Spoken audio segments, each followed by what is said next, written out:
Hi, everyone. Good evening and happy Wednesday. We're going to just give everybody another half a minute here getting on. Hopefully your week is going well. I can't believe it is almost October. It's crazy. And thank you so much for joining us tonight. I'm really, really excited about this chat. This is such an important topic. All right, it looks like we still have a few more participants coming in. And we have a lot of exciting things to talk about tonight. So I'm going to go ahead and get started. So thank you, everyone, coming on. This is climate change and children's health. This is the first time the AAP California has been talking about this in one of our chapter chats, and this is our second chapter chat. So it shows how important of an issue this is. I am Kate Williamson, pediatrician from chapter 4 and AAP California member.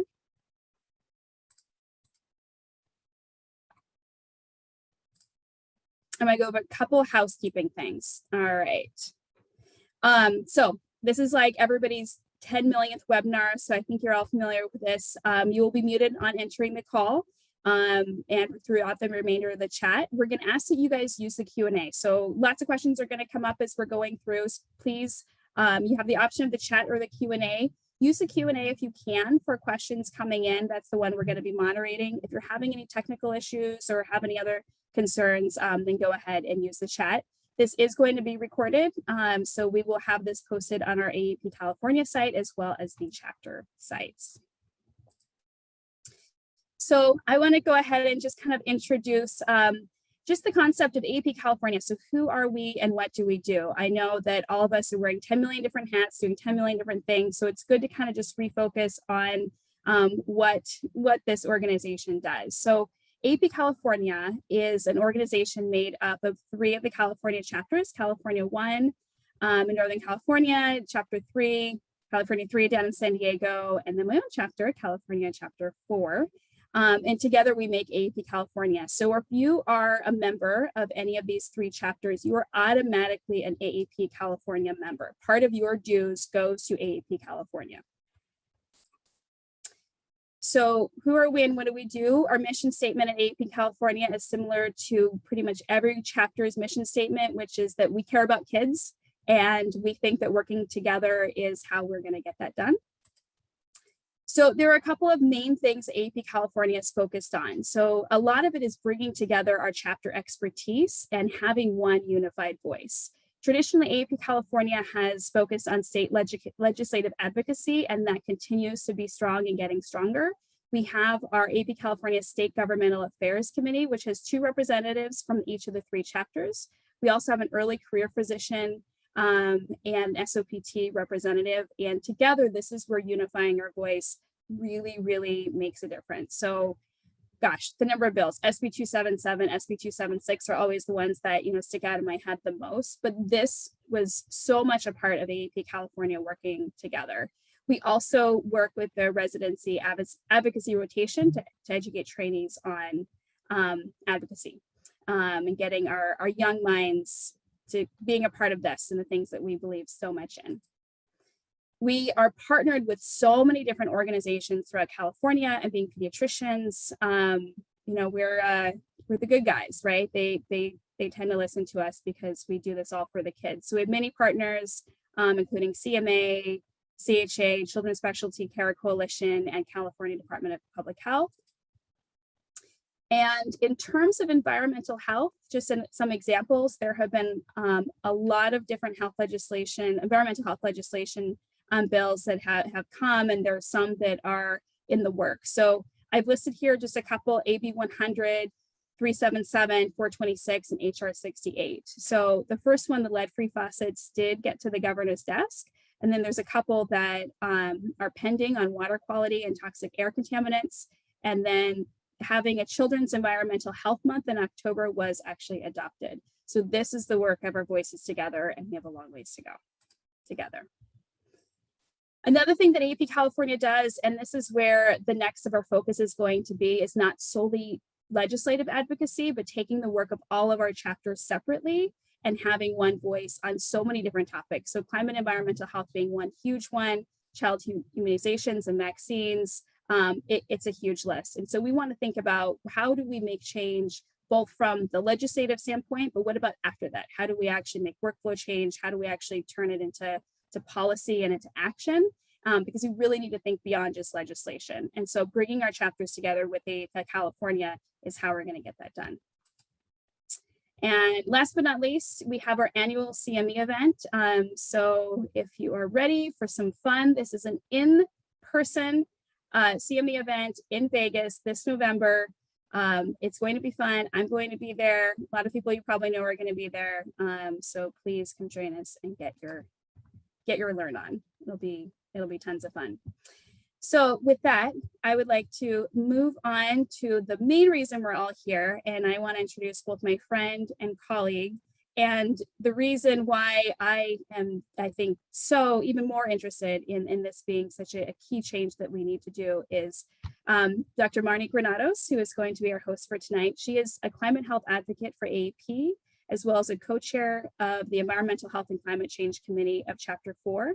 She is a primary care pediatrician at AAP Orange County, and she works at Chalk Hospital. Marnie, please come on and join us. Great. Thank you so much, Kate, and welcome everyone. So glad that you all can make it here with us tonight for this very important topic. So tonight we'll be talking about climate change and children's health. Next slide. So I want to give a little bit of a background of the AAP climate advocates, because you'll hear me say that term. You'll hear some of us throw around that term tonight. So a few years back at the AAP national level, all chapters throughout the nation were actually asked to pick at least one person to be the climate advocate per chapter. It also encouraged us at the chapter level to form committees that were focused on climate change. And I'm so happy to say that all 4 of our California chapters has at least 2 climate advocates. And each of our chapters either has a committee or a task force that is focused on climate change and children's health. So I think we've done a really great job answering that call here in California. Next slide.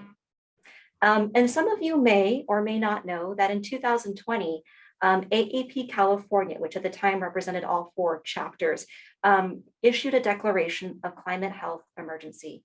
And in that declaration, it stated, quote, "It is resolved, AAP California recognizes that climate change threatens the physical and mental health of all children." And then it called on us to really work in 3 ways to address this climate health emergency. So one being to become involved in climate education activities, which we hope we can do tonight. The second is to become involved in climate advocacy. And the third is to look at our healthcare operations and look to ways to kind of green those operations. Next slide. So I'm super excited about tonight's event. We have some wonderful guests to join us tonight to share their experiences as climate advocates. Just want to give everyone a brief overview of our event tonight. So it's going to start with a brief presentation. We're so lucky to have Dr. Aparna Bol with us tonight. I'll be introducing her shortly. She'll be giving us a 25-minute introduction to climate change and children's health. That'll be followed by our panel discussion, where we'll be joined by Dr. Bean Nguyen and Amanda Milstein, and Aparna will stay on for that as well. And we hope to kind of dive a bit deeper into your questions regarding climate change and children's health. So please, starting now and throughout Dr. Bol's presentation, if you have any questions, drop them in the Q&A and we'll get to as many as we can during the panel. And lastly, please stick around to the end. We'll be staying here to around 7:15. And at the end, we'll be discussing next steps. So how to contact your climate advocate at your chapter to learn more and hopefully become involved. So without further ado, Dr. Bol, I'll go ahead and introduce you, and feel free, Dr. Bol, to display your slides. So Dr. Aparna Bol is Associate Professor of Pediatrics at Case Western Reserve University School of Medicine in Cleveland, Ohio. She serves as chair of the American Academy of Pediatrics Council on Environmental Health and Climate Change, as co-chair of the Healthcare Without Harm Board of Directors, and a founding advisory council member of the Ohio Clinicians for Climate Action. She is particularly interested in the intersection between environmental sustainability and pediatric public health. Dr. Bol, it's an honor to have you with us tonight. Thank you for being here. So Dr. Bull, I will let you take over now, and I will see everyone again in about 20 to 25 minutes, and then we'll begin the panel portion of our event. And let's see. Aparna, are you able to? Sorry, yes, hello. Can you hear me okay? We can hear you great. Okay, good, thank you. I'm struggling a little bit because I don't know why my slides just are, wait a second. I'm gonna try to fix my slides and then I will greet you all. 1 second. Sure, take your time. Let me figure out what's going on here. Take your time.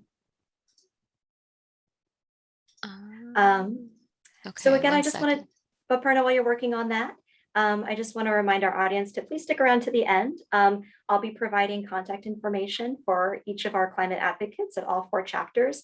Also want to let everybody know that after tonight's event, all registrants will receive a follow-up email. And in that email, we'll provide you with resources related to environmental health, specifically climate change, and our contact information as well. Aparna, is it working now? I think so. Yes. Thank you so much. Sorry about all my technical difficulties tonight. Thanks so much for the opportunity to be with you all today. It's really a special treat for me, both because we have such amazing climate advocates in California, because California in general has really advance the cause of pediatric environmental health with your state's leadership on environmental health policy and some of the amazing pediatricians who are helping to make that possible. I also grew up on the West Coast, up the road from all of you in Portland, Oregon. So it's always nice to be back on the West Coast, even virtually. But I'm here in Cleveland, Ohio, and I am as Marnie said, going to provide a little bit of an overview of this topic today, and I'm really looking forward to the discussion.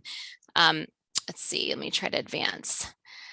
I am a board member, as Marnie mentioned, of Healthcare Without Harm and Practice Green Health. I don't have any financial conflicts of interest. I do want to name that I'm speaking to you from the ancestral lands of the Erie peoples here in Northeast Ohio. They were the original inhabitants of this place. And after the European colonizers arrived in the Americas, the displaced people of the Delaware, Wyandotte, Miami, Ottawa, and Ohio Seneca tribes migrated here to Northeast Ohio. So I just would like to pay respect to their elders, thank the native peoples of this place for their stewardship of this land. And I always try to remember that in this reflection, we are facing the future together in a spirit of truth, justice, and reconciliation. As Marnie said, I am going to provide a really brief overview of climate change's effects on child health, and really try to conclude with some remarks about how climate solutions are child health solutions and how we as pediatricians can be at the forefront of advancing those solutions. I know that we have some real experts on climate and health in this audience, some climate advocates I'm really privileged to work with. And my understanding is that there might also be some people who are newer to this space. So bear with me if this is repetitive for some of you guys. I'll keep it brief and we'll get to discussion quickly. As many of you know, our American Academy of Pediatrics was the first medical professional society to have a policy statement calling us to action on climate change as a health imperative.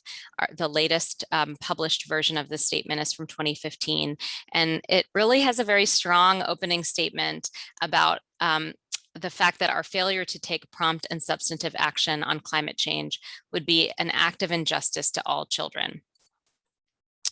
There was so much made over the past few years of the fact that the World Health Organization's list of top global health threats included vaccine hesitancy for the first time. I think that was a few years ago. But as some of you know, climate change and air pollution have been at the top of that list of global health threats for a very long time. And, you know, I think early on when the issue of climate change became sort of publicized in the popular imagination, really well-intentioned advocates like our friends at Greenpeace and other environmental organizations maybe did us a bit of a disservice by cementing this idea in people's minds that climate change was about polar bears in the Arctic Circle 50 years from now, you know, another species, another time, another place. But really fundamentally, to me, climate change is a child health issue, and we're uniquely qualified in framing it that way. Oh, whoops, let me try to advance. Oh. There we go. So I'm just going to do a quick overview of some examples of climate change's direct effects on child health, starting with air quality.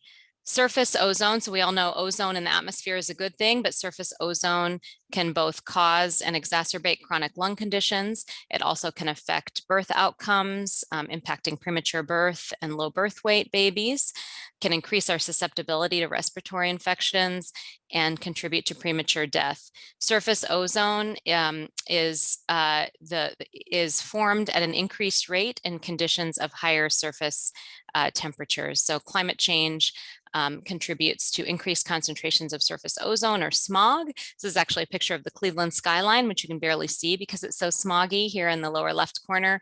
And I need hardly describe to you all as well that another important contributor to poor air quality in the setting of climate change is the phenomenon of more intense, more frequent and severe wildfire events, which have been just tragically harming the West Coast in California, Oregon, where I grew up, and Washington. And particulate air pollution and other air pollutants from wildfires have some of these same child health impacts. Allergies. Oh, whoops. Allergies. In the setting of shorter winters, later frosts, earlier springs, we have longer aeroallergen seasons, and also in conditions of higher temperatures and higher atmospheric carbon dioxide, some allergenic plants also have more pollen production, such as ragweed. So in northern latitudes like mine, longer and more intense allergy seasons are already plaguing our patients. And so for some of our patients with asthma, for example, conditions of poor air quality and longer and more intense aeroallergen seasons can really be a double whammy for some of our patients. Extreme heat.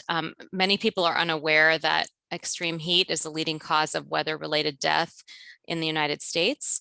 Some of us remember how in the 90s, there was a famous heat wave in Chicago that overwhelmed emergency rooms, first responders, and created a wave of deaths, especially in vulnerable populations in Chicago.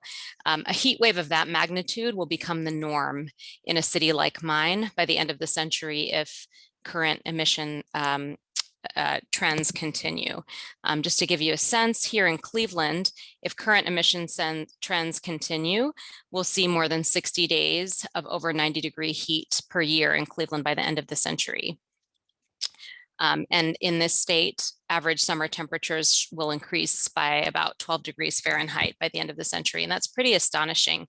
Already we're seeing in communities like mine that longer and more intense heat waves are affecting our patients. Just for example, our student athletes, fall athletes, I'm seeing football players who are practicing in September and October in 90-degree heat, which in Northeast Ohio just would not have been considered normal not that many years ago. So we're seeing this trend already manifesting and affecting our patients.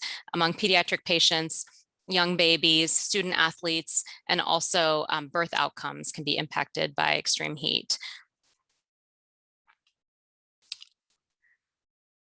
Warmer atmospheric temperatures allow greater moisture to be held in the air. So when there are rain events, they can become more severe. So we see that in extreme storms. The picture on the lower left is the aftermath of Hurricane Maria in Puerto Rico. So you can see these extreme examples of property damage and population displacement.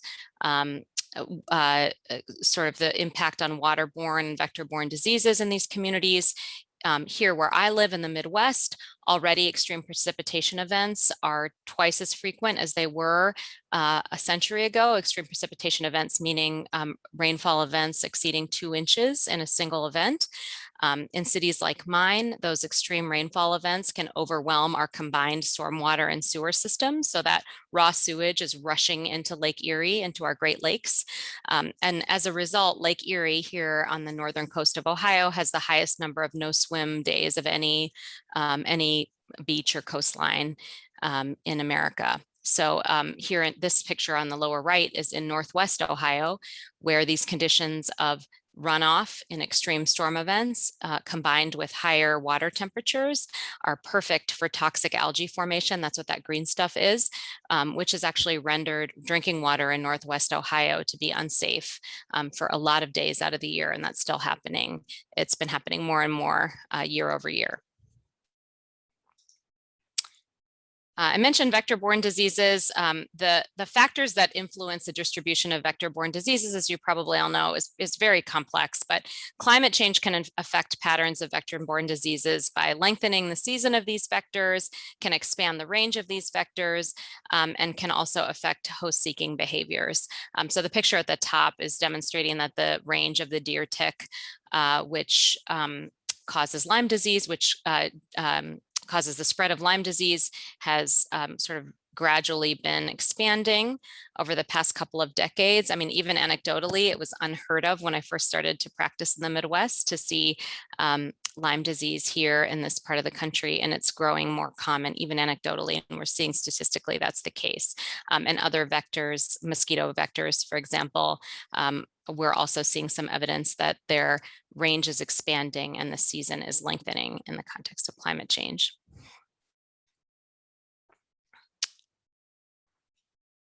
This is maybe a little bit more of a global health issue, but I just wanted to bring it up. I think oftentimes people think about food systems being impacted by climate change, by, for example, natural disasters disrupting food supply chains. But I just want to point out that also in the setting of climate change, nutrient density of really important food crops is affected as well. So in settings of higher atmospheric CO2, there are some essential nutrients whose concentration changes in some of these essential food crops. One on this chart that really leaps out for me is that the iron and protein content in rice goes down in the setting of higher atmospheric CO2 concentrations. And as we all know, rice is a really important staple food crop for many populations around the world. So potentially has some pretty far-reaching health impacts. Climate change impacts mental health, especially of children, in the setting of post-traumatic stress following climate-fueled disasters. I was just listening to a piece about the sustained mental health impacts post-Hurricane Maria in the US Virgin Islands and Puerto Rico, and those mental health challenges and issues children are facing in being prepared for school following these really extreme disasters has really overwhelmed the healthcare system and the mental health system. And then this concept of fear and anxiety in the setting of the climate crisis, especially affecting our young people who are thinking about their future. I was actually just talking to a young person who's part of a teenager who's part of our local Sunrise movement here in Central Ohio. Actually, she was telling me that when she was talking to her therapist and her pediatrician, and they would ask her, like, what are you anxious about? She had raised anxiety as an issue with her providers. And she said she was anxious about the planet and having a place to live that was livable. In her adult life, it was sort of met with silence, like nobody knows what to say. And I thought that was just really moving. But it is a phenomenon that our young people are experiencing as we witness some of the disasters unfolding around us right now. I promise I'm going to get to a hopeful conclusion here before we move on to conversation.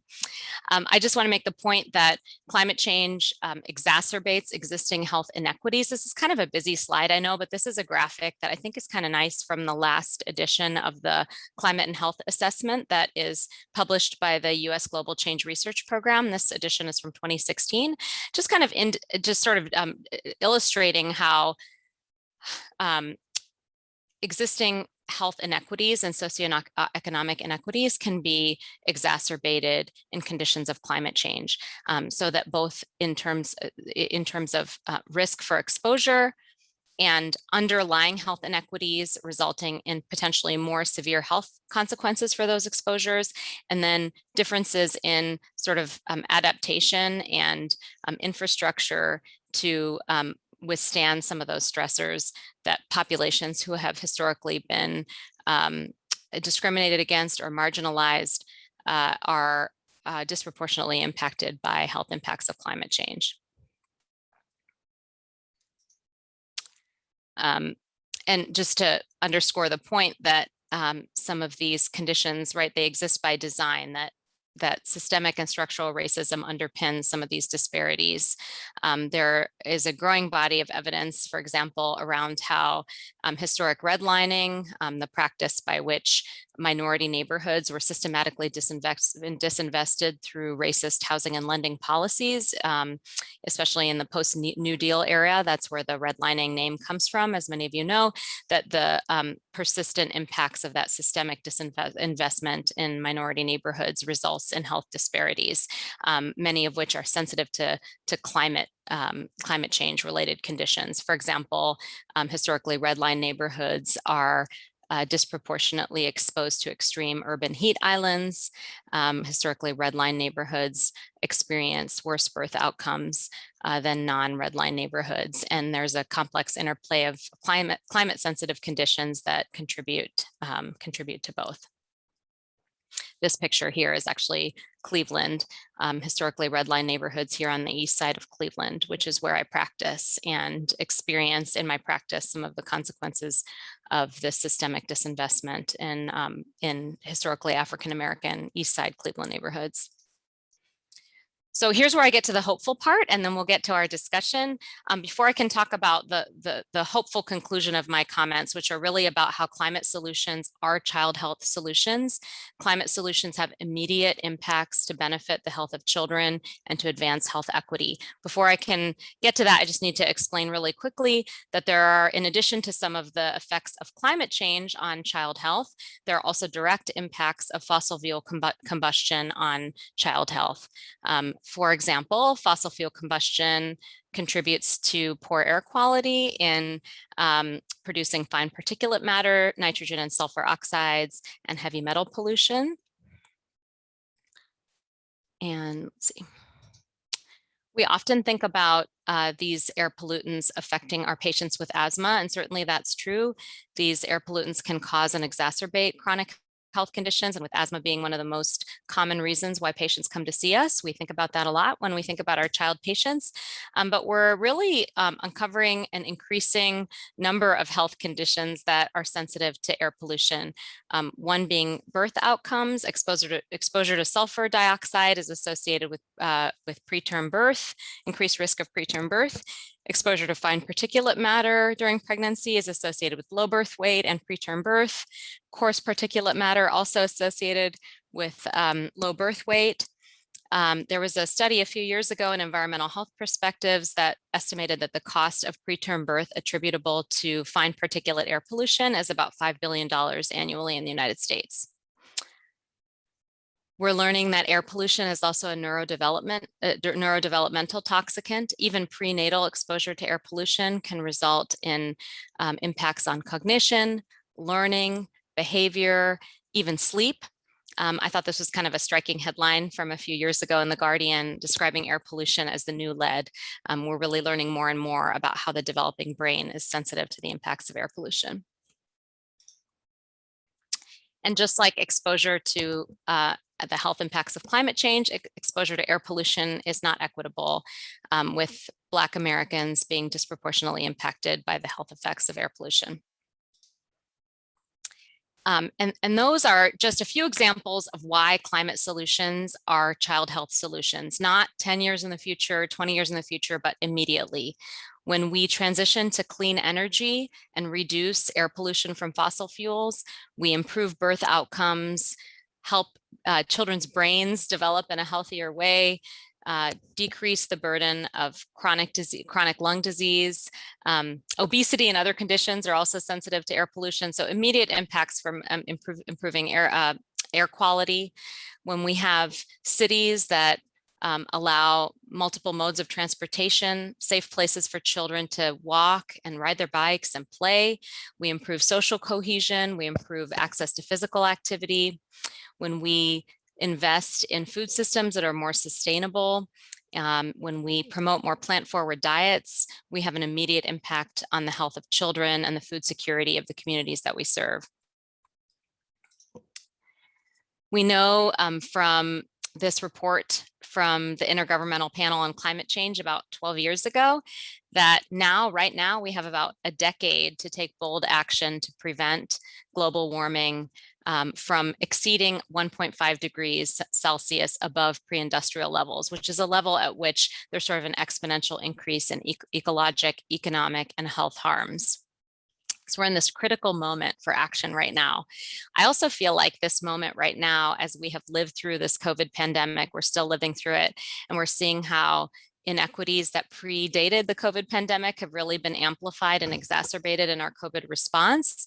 I feel like that this situation that we're in right now is really helping us to understand how the system that created climate change, is the same system that created the inequities that are being exacerbated in the COVID pandemic. So we understand, we're seeing it unfold before our eyes, that a system that's based on extraction, exploitation, consumption, and disposal is not a sustainable system. It does not promote the kind of health outcomes for children that we all espouse. So I think we're called to action in a lot of different ways at this moment in time.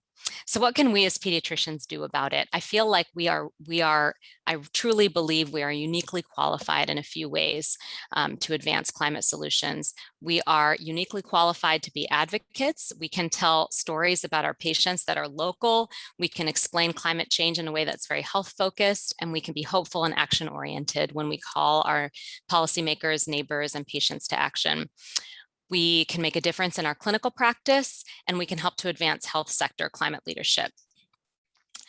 We know from climate communication research that health professionals are highly credible messengers when it comes to climate change, which has unfortunately become such a politicized issue.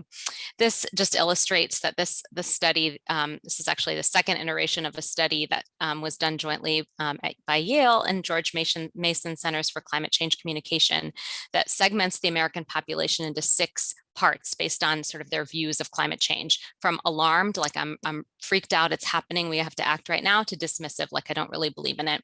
And of course, across these 6 segments, primary care physicians have the highest credibility of any source in communicating about climate change. They're trusted by larger proportions of each segment and distrusted by fewer. And we're seeing some of that advocacy in action. I think Marnie mentioned the Climate Advocate program that local AAP chapters are supporting. We have some wonderful examples in California, but actually every one of our 56 local AAP chapters have an identified climate advocate, which I think is incredibly powerful. And we're demonstrating advocacy in action. Here's an example from Ohio. We've been advocating against some local legislation that puts barriers in the way of renewable energy development. This is an example from Virginia, where our pediatrician colleagues in Virginia have been advocating very successfully for renewable energy supporting legislation there. And so many examples from California, but here's just one example of pediatricians making their voices heard. There's lots of current priorities from AAP National on climate policies. I just will mention briefly a little kind of smorgasbord.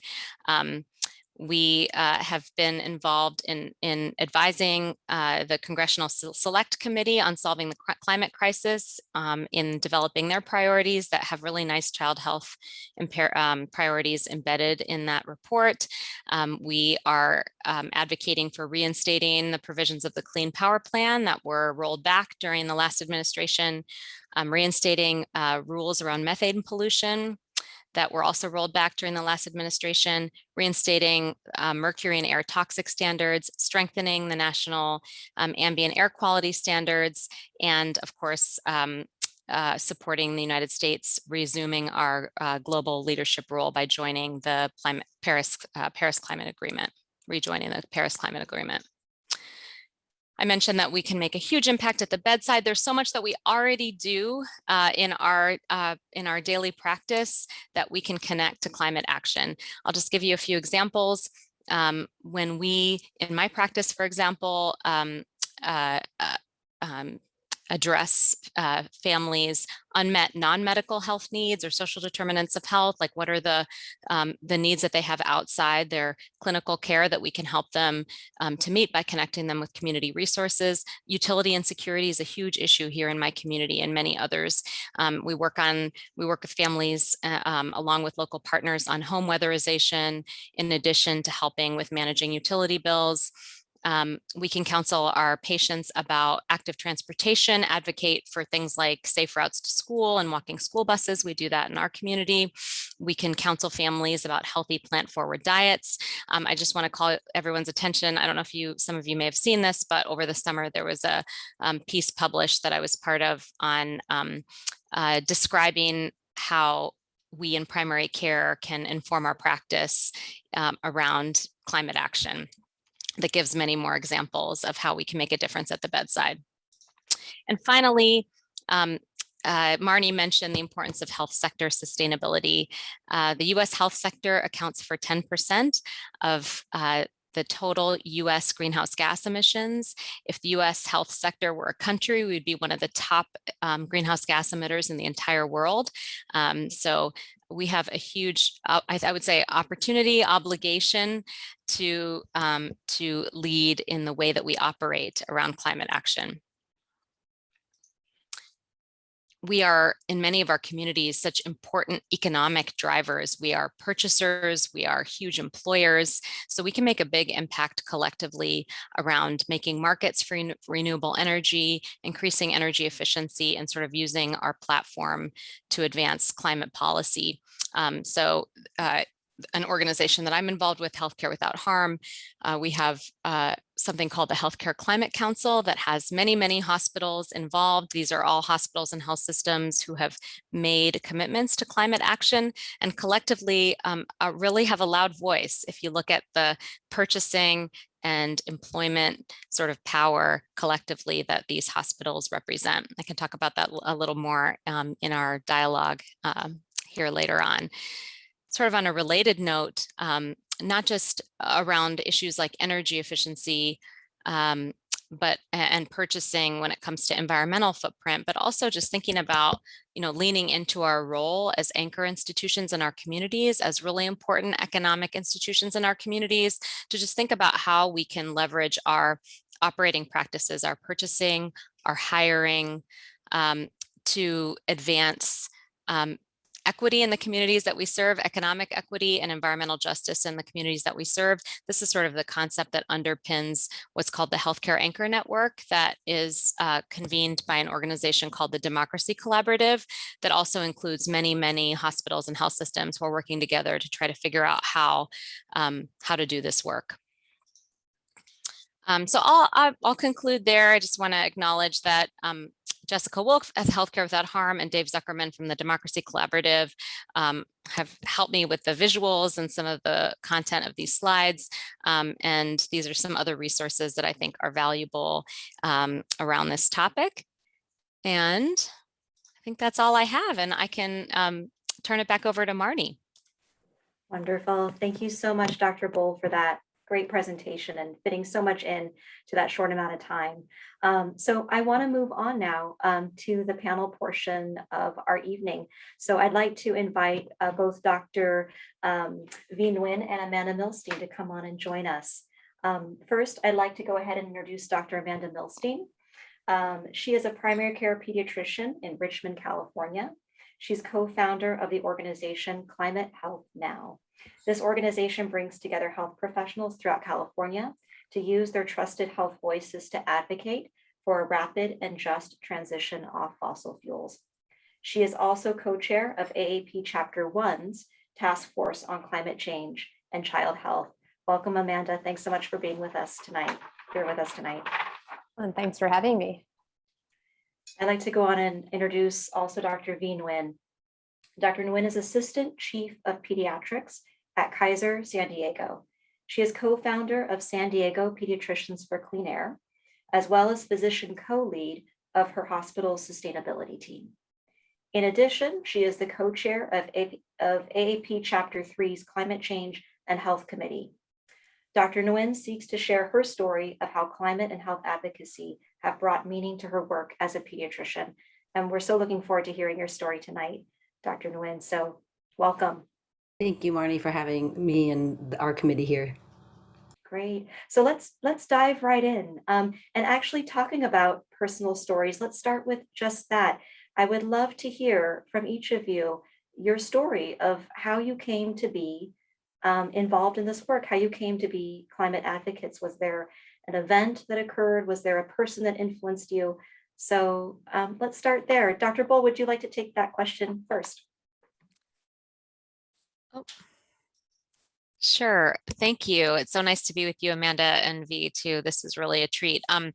Yeah, I started off before I ever went into medicine as being interested in environmental issues. I grew up I mentioned in Portland, Oregon, where I grew up. It was kind of like a community value. I feel like I kind of grew up caring about environmental issues. And I honestly didn't realize that that wasn't a more universally held belief until I moved away in my late teens.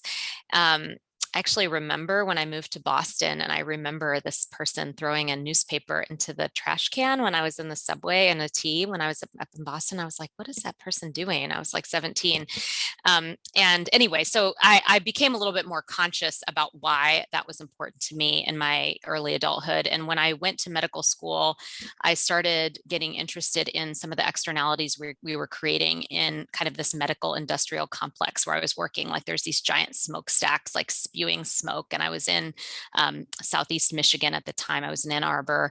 And Detroit has, just like Cleveland, just incredibly high rates of pediatric health conditions that are sensitive to environmental conditions like pediatric asthma. And I'm watching these smokestacks spewing smoke. And I was just kind of asking around about like, what happens to the waste when we get rid of it in our health system, and where are we buying stuff from, and what happens to all this smoke, and where's our energy coming from? And I wasn't getting a lot of like really mindful responses from the people around me. And I felt like, boy, I just feel like if we're treating conditions that come through our doors that we're maybe contributing to making worse in the way that we operate, what does that really mean? So that was kind of like a little bit of a transformative moment for me. Was I entered this work really thinking about the externalities we create in healthcare operations that harm our patients. And then that kind of grew into this commitment to climate action more broadly. Great. Thanks so much for sharing, Dr. Bull. And thank you, Dr. Taraman, for putting that up in the chat. Yes, I forgot to mention to all of our audience members, please go ahead and post some questions in the Q&A. We want to make this as interactive as possible. So please go ahead and post your questions, and we'll try to get to as many as we can. And while you all are posting, let's hear Dr. Milstein. Can you share your story about how you came to be a climate advocate? Sure. Good evening, everyone. It's an honor to be with so many of you, and Dr. Bull for your really informative comments. I think truly what brought me into this fight, or whatever you want to call it, is my own direct experience, or really twofold. My own family's experience with wildfire, going back to 2017. My parents, I grew up on the East Coast, and my parents had moved to Napa probably now about 6 or 7 years ago. And in 2017, I had my son, who at the time was 15 months old, and I was very, very newly pregnant with our daughter.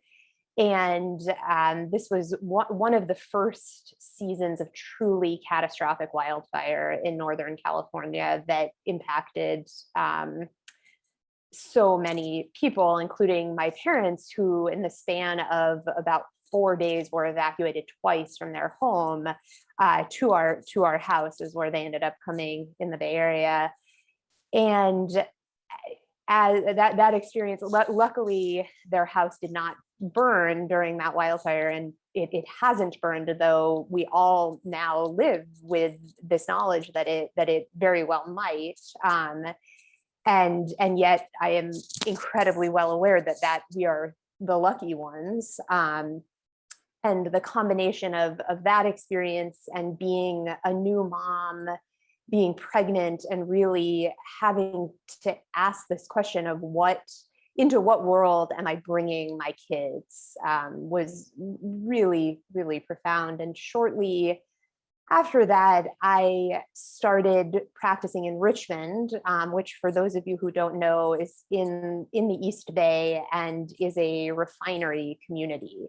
has been impacted by oil and gas refining and the pollution related to it for decades and decades, due to many of the things that Dr. Bull outlined: redlining, systemic inequity, oppression, all of the various factors that we know have impacted communities like Richmond all across the country. And so as I was having sort of my own personal climate awakening, I was also starting to really get to know a community that was impacted directly by the fossil fuel industry. And so together, as I started to really see a fuller picture and what my role could be, those two factors really coincided at that time. Thanks, Amanda, for sharing. And hopefully we'll have time to kind of get into, you mentioned the fossil fuel industry and the effect on the community you serve. So hopefully we'll have some time to get kind of more into that during our discussion. I'd like to pass it on to Dr. Nguyen. Yeah, thank you so much for having me. I always feel like speaking with Amanda and Aparna is like speaking with my heroes. So it's always fun to be, included. I think for me, it's funny. I've told my story on my own blog and on social media and whatnot. Yeah, I just got burnt out about 2.5 years ago. I'd always cared about the earth. We had solar panels and all that stuff, but I don't think I truly understood what was happening until I just crashed and burned professionally. I'm still assistant chief. I tell people I'm survived, which is great, but it's hard, right? Management is really hard. And some people from my department are here. It's a kind of a fractious group of 90 people. I had a child die of cancer the same summer that I was burning out, and then another child got diagnosed with cancer, and I just got really sad. And I actually thought about leaving medicine, which was kind of hard for someone whose kids are already teenagers and kind of reevaluating career. I think we all have repressed trauma, and I had trauma in my life I hadn't really processed. And that was the same time the youth climate march was going on, which I think most of us remember is pretty inspirational. And I just went to the beach, and it was kind of weird. I don't know what happened, but I just started picking up trash on the beach. I'm Dr. Plastic Picker online if you guys want to follow me. I'm always looking for more followers. Yeah, I started picking up trash, and by the 50th bag, I'm kind of like very finance oriented, metrics. I'm quality, pediatric quality in my department. So I keep track. I keep track of the number of bags I pick up. I like to, it's kind of weird. Yeah, and then I got better, and I went to, I decided to go all in climate work, did the climate reality training, and actually met Amanda about that time because I think I was kind of looking for how to help the environment. And then in the Gore climate reality training, I realized I'm a doctor. Like I should go back to medicine and try to make a difference in healthcare. And so, yeah, I'm super happy now. I'm like, I made it. I'm on bag 560, trying to get 1,000 bags. Yeah, and the whole San Diego, we have one of the largest committees in the country, and they're just my friends. Yeah, I just walked around clinic and just recruited everyone. And yeah, we make a difference. We try to act really locally, and yeah, that's how. And I here to kind of share the story of like how a normal person can make a difference, and I am just totally normal person. And literally, I say picking up trash has been very helpful because after I get a bag, I got it, I did it. So that's how I look at climate projects. Like we're rerouting Mission Bay, moving legislation, and I got the bag, move that legislation, done, move on to the next bag. And that's how I kind of approach climate work.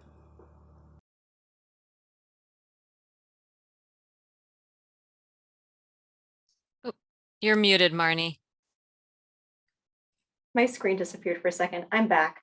Thank you all for sharing your stories. One thing I'm hearing is, Aparna, you mentioned, growing up in Portland and just an appreciation for nature. And Dr. Nguyen, you mentioned the importance of kind of your walks on the beach and picking up, the waste that's really plaguing our shores here in California.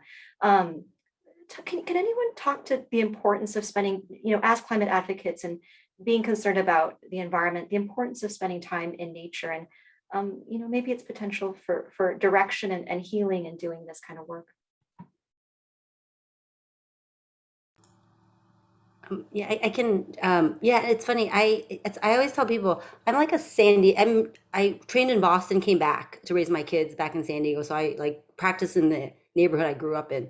And I'm one of those weird Californians who never liked the beach.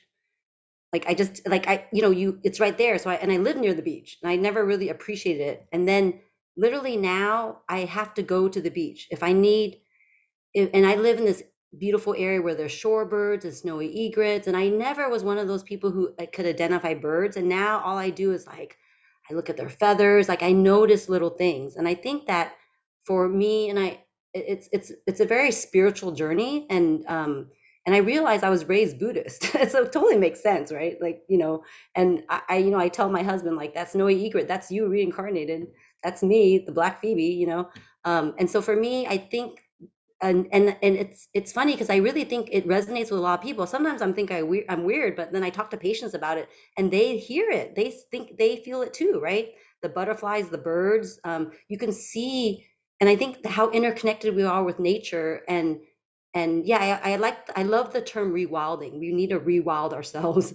But yeah, I have to go to the beach to get re-energized. And then honestly, every single next climate move I make, I tell people, I'm like, the earth told me to do it. The earth told me to come here. Like, that's why I'm here today. So for me, it's really important. That's great. Especially when we're talking about, physician wellness and burnout and how these are big topics, even within our pediatric profession. So important to, see that nature can be healing and rejuvenating for us. Dr. Bull, do you want to add on to that?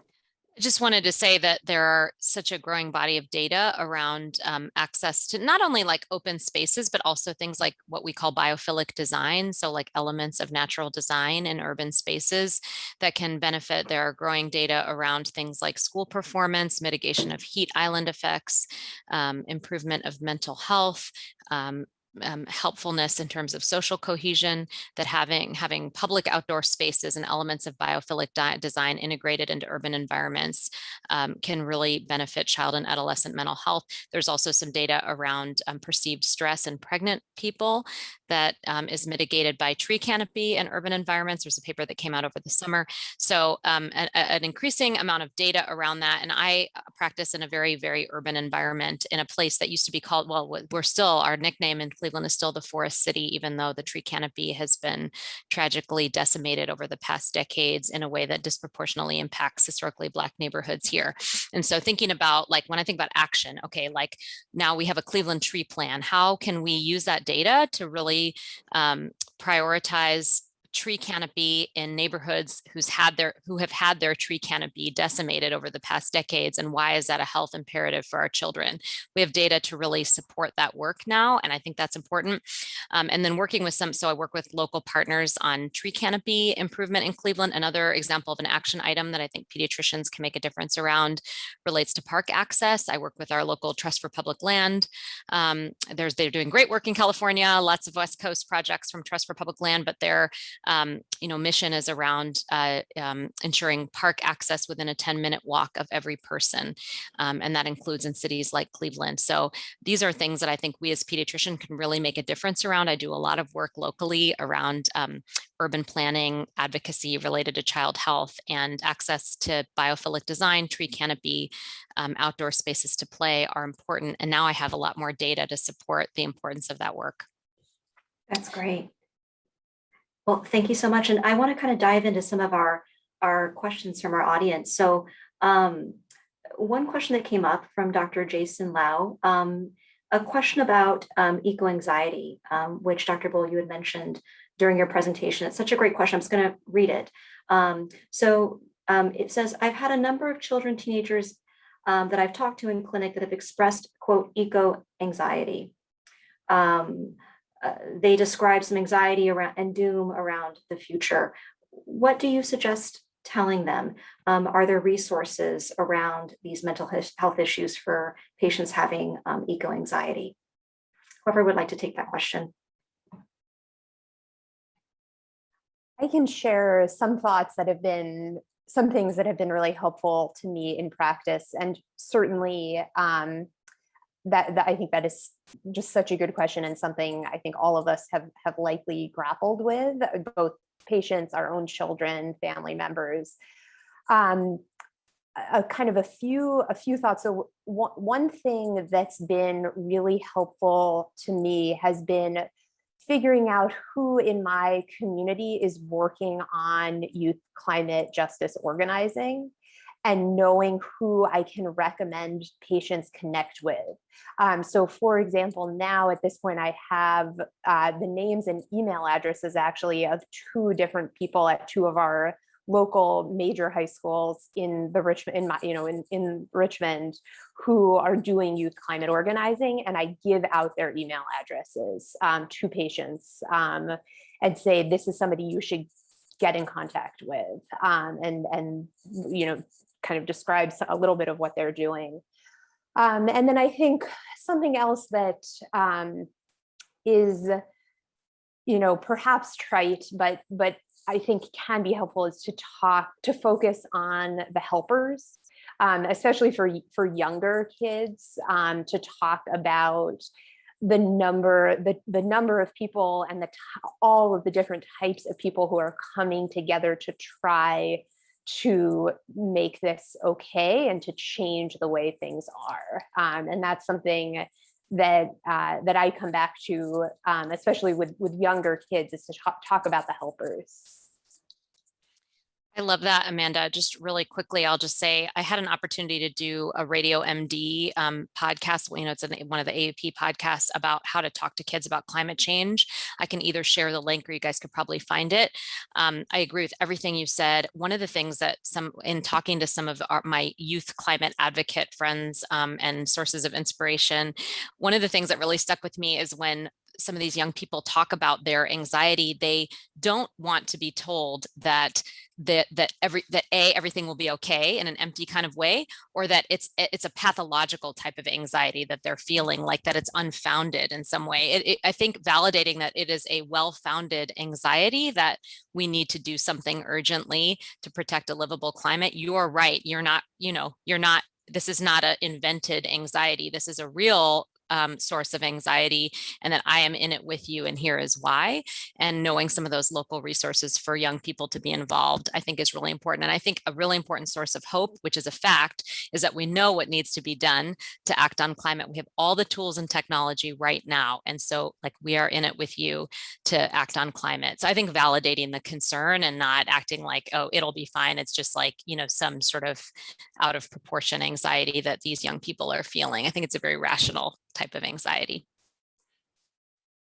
Also the APA, the American Psychiatric Association, has done some work in this space too. So there might be some additional resources from them. Yeah, thank you. I think it's such an important topic. So thank you for asking, for the audience member who asked that question. And I think it's also important to realize too that, we're all human, whether we're children or adults, and we all can feel some eco anxiety around climate change, and not only climate change, but other environmental health issues that are affecting our communities and our world. So it's important, I think, for us to come together as professionals like we're doing tonight to talk about these issues, that can also be a source of support as well. Just looking at all the questions from the audience, one thing that's coming up is, as far as clinical practice, would anybody like to talk about any specific examples that they've had in their practice, climate-related health effects, and what they've seen in their clinic, and how they've had to address those health issues? If I can speak to that, it's interesting. I actually, one of my co-leads in the pediatric asthma committee at Kaiser is here today, Dan Spencer, who is actually now a climate advocate as well. And so we've been working on pediatric asthma quality metrics for over a decade, right? So I've been working in asthma much longer than I've been a climate advocate. And I knew in my clinic, we're in the South Bay at the border, a lot of diesel trucks. Amazon just got approved to create a whole new depot there, and they're gonna have diesel trucks all over the place. And our code room is busy. It's Black and brown kids, usually toddlers. We're shedding kids out. We're admitting kids to the ICU all the time. And so I lived that reality. I knew it. I knew the numbers.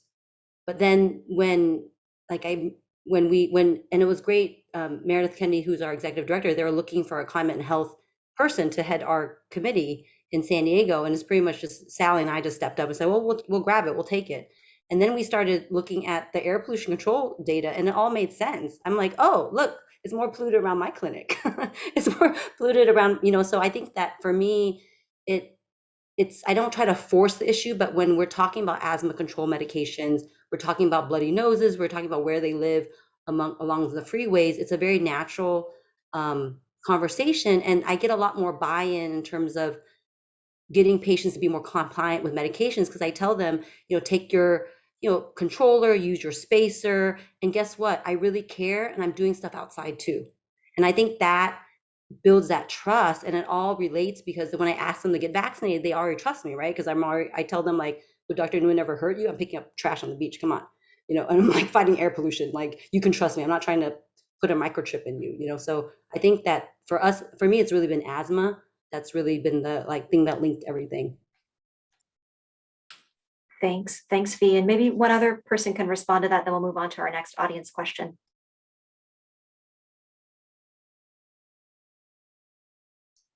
Do you want to take that, Amanda? Yeah, I can absolutely speak to that.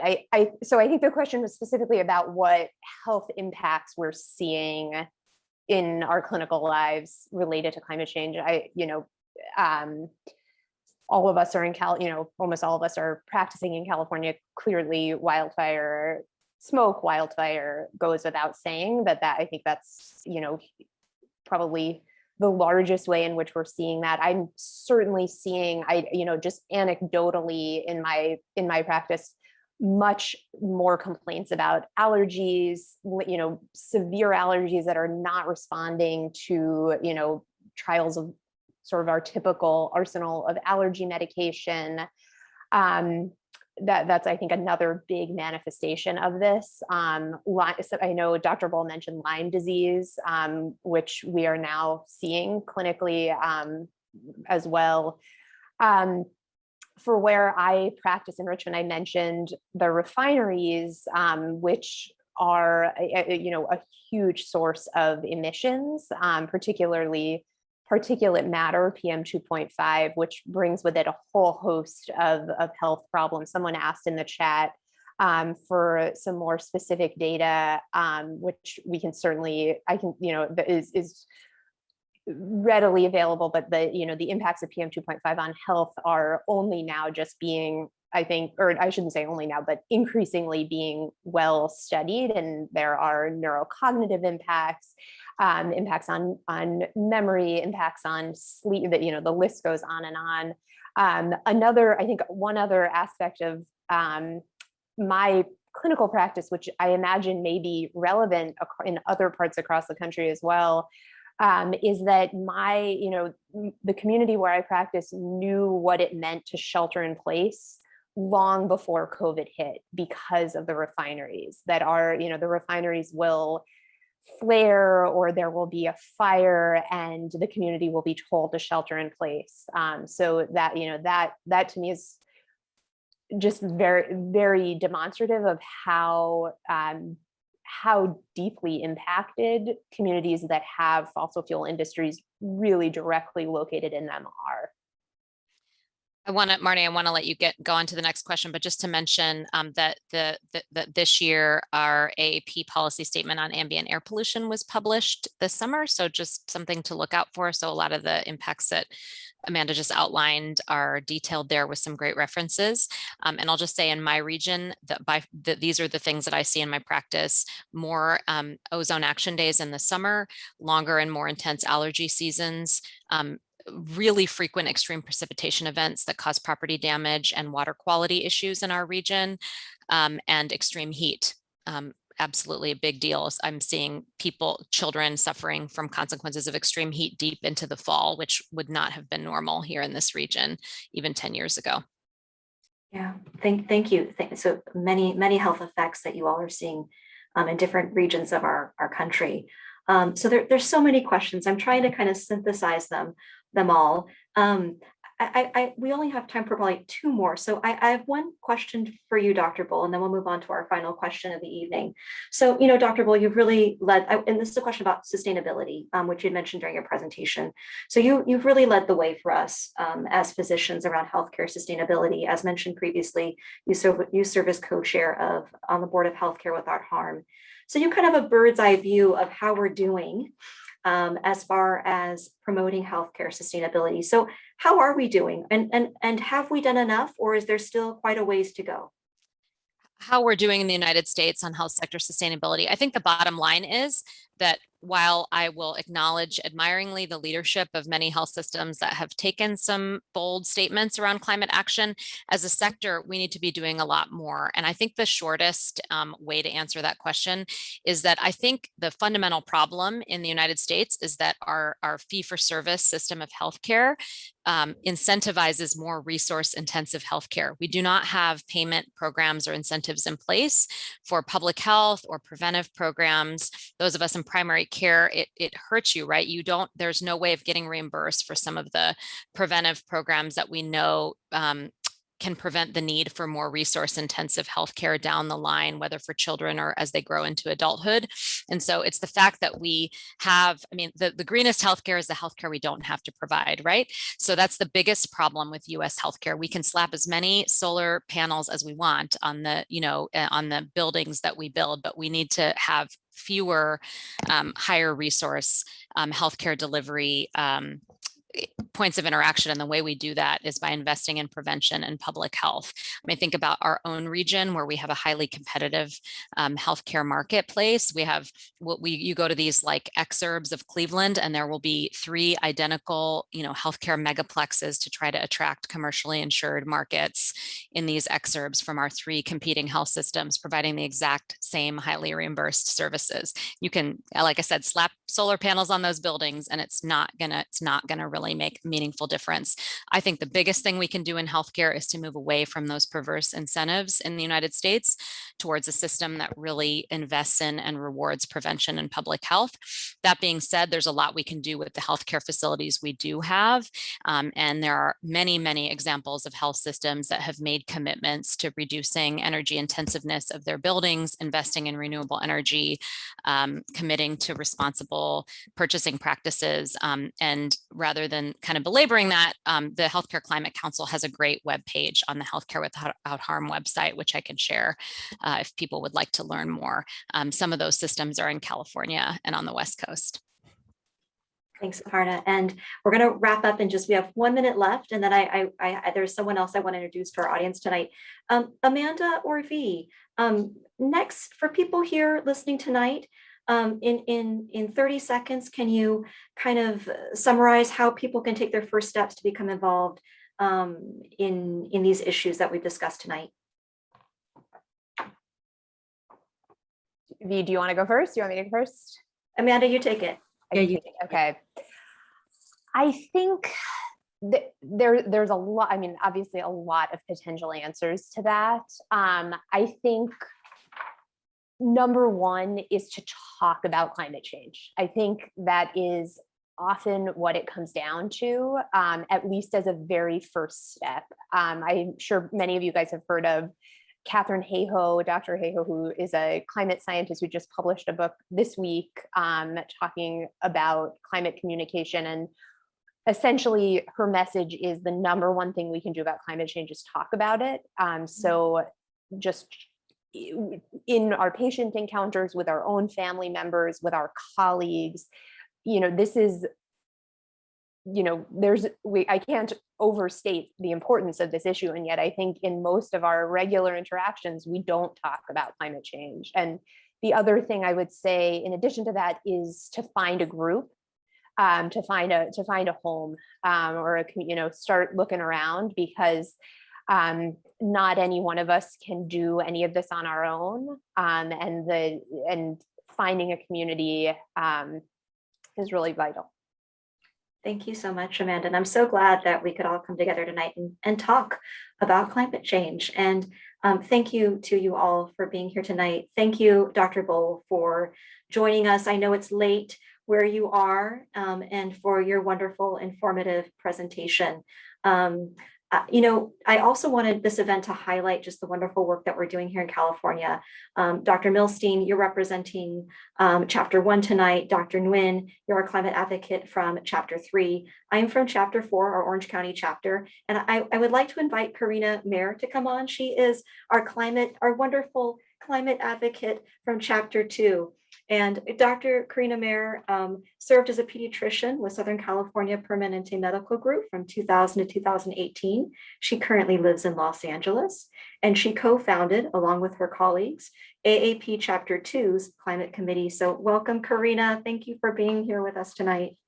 And thank you, Marnie. Yeah. Yes. And can you tell us a little bit about what your chapter's been up to?